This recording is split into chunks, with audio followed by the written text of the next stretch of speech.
David Puyen, bonjour. Bonjour. Vous sortez d'un débat sur les entrepreneurs comme acteurs de changement. Vous dirigez le réseau Entreprendre. Moi j'étais à ce débat-là, moi. Ah oui. Vous êtes sûr? Je vous y ai vu. J'y étais. Très sympa d'ailleurs. Oui. Hein? Oui, oui. Le réseau Entreprendre, c'est aussi une manière de soutenir des créateurs d'entreprises, une manière de transmettre.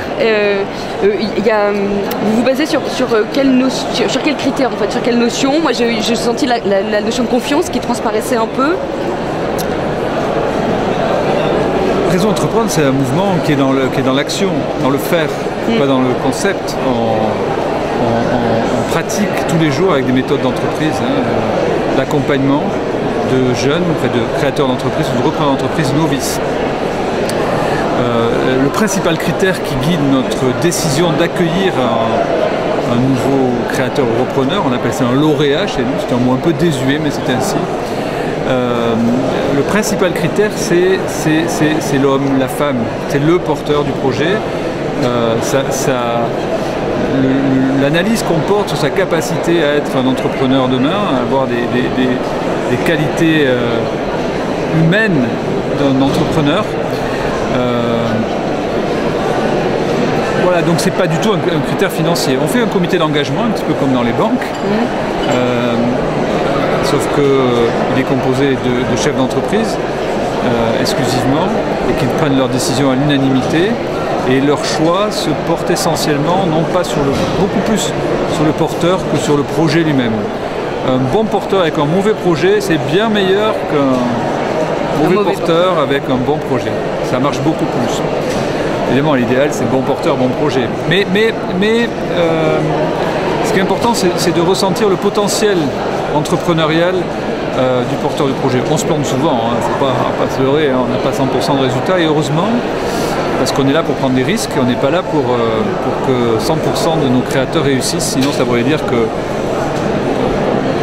fait de la gestion de risque, et minimale. Donc des critères extra-financiers, essentiellement. Ce qui n'empêche quand même qu'on est des gens pragmatiques et que dans le stade actuel de développement de notre société occidentale, il est bien évident que les critères financiers sont quand même très importants, mais on considère qu'ils sont dans le processus de maturation d'un porteur de projet pour l'amener au comité d'engagement et en faire un lauréat. Il y a évidemment une étape où on regarde les critères économiques et les critères financiers. Oui, ce qui paraît incontournable quand même à minima, mais est-ce que j'allais dire la prise en compte de plus en plus grande des critères extra-financiers, le fait de s'engager auprès de quelqu'un, alors il y a évidemment un projet, mais il y a vraiment quelqu'un qui sera porteur et qui sera guide de ce projet-là. Est-ce qu'à votre avis ce sont des débuts de solutions pour demain ou des valeurs en tout cas qui vont perdurer dans demain, dans ce qu'on pourra dans 5 ans, 10 ans, 15 ans? Alors, moi, le sentiment que j'ai de manière générale dans notre société française et plus généralement occidentale, dans nos sociétés occidentales, le sentiment que j'ai, c'est qu'il y a quand même une prise en compte, certes beaucoup trop lente, mais réelle, des critères sociaux, sociétaux, environnementaux et dans une certaine mesure éthiques. Alors peut-être que je vis dans un monde de bisounours, c'est pas impossible du tout. Mais quand même, j'ai l'impression que ça progresse. Mais je dois reconnaître que c'est un peu lent, un peu mou.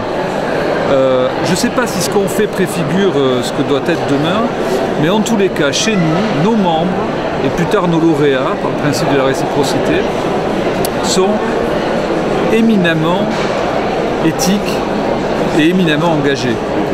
Ils le sont par nature.